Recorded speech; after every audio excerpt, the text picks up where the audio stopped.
So as we're not riding that much, we have to keep our bikes charged up. If you didn't watch the video that I posted the other day, down below, about solar panels, but if you've got multiple bikes, one little solar panel just ain't enough. I found that out the hard way. So anyway, I've got one of these. This is a simple charger that you install the quick connecting wire. This wire here goes straight to the battery. I plug it in there, plug this in, turn it on, it starts to charge. And I've got one of these little connectors on all my bikes that use batteries.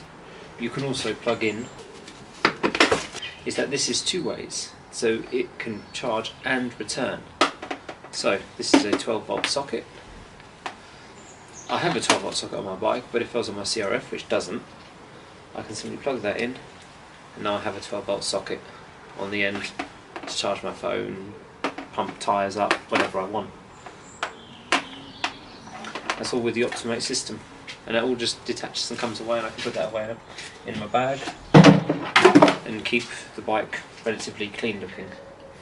As you can see, it's charging, and it will give me a nice green light when it's finished. I've got my CRF tucked right behind here as well, so I can plug it into here and charge it in here, and also I can plug my 12-volt socket into there, so I've got 12 power supply on the bike. Make 4, but you can get newer ones.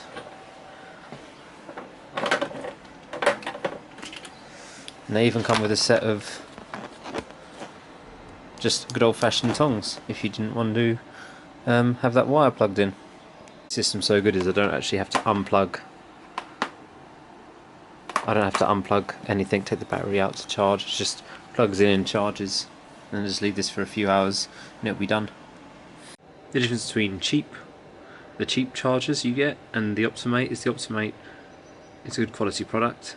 The cheap Chinese ones, they do work. I'm not going to say they don't work, because people will say, oh, they don't work. They do work, but they don't monitor the battery, and they can overcharge. And when it comes to batteries and leaving it on charge and going away, you want to make sure that that's not going to overcharge and swell the battery and cause a fire. So always go with the good quality. Don't be messing around with batteries. Anyway, I've used it for over 5 years now. Before that solar panel, I used it. Now after as well. Having a battery charger and stuff like that isn't important on a bike like that, because it only has a key. You know, it has a battery, but who needs a battery when it's kickstart, you know, so it can still come back into life, and it doesn't require anything. There's no other electronics on this.